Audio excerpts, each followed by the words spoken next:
O inventor do alto-falante foi sem dúvida um gênio. Mas como exatamente um alto-falante emite som? Um alto-falante é composto por várias partes, como a estrutura, o conjunto magnético, a bobina de voz, a membrana vibratória e o suporte da bobina.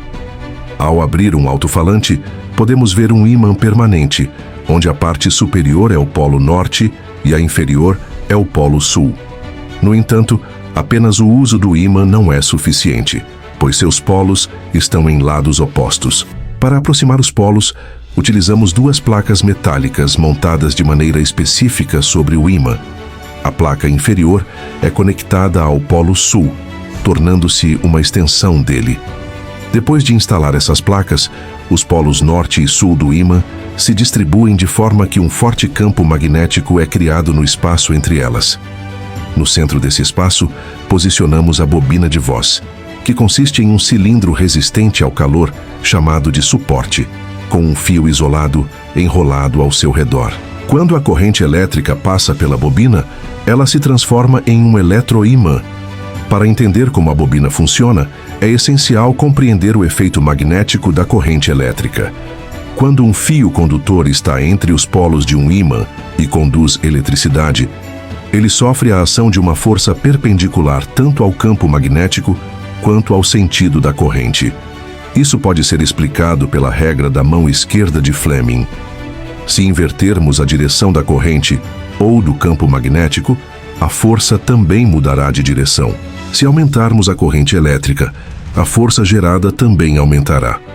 Como a bobina está posicionada dentro do campo magnético, cada parte do fio enrolado sofre uma força na mesma direção. Essas forças se somam, fazendo com que a bobina se mova axialmente. Quando a corrente muda de direção, a força se inverte e a bobina se desloca na direção oposta. O amplificador controla o fluxo de corrente na bobina de acordo com o som desejado, gerando as vibrações necessárias para produzir o som. A bobina de voz é sustentada por um suporte interno, enquanto sua parte externa está conectada à estrutura do alto-falante.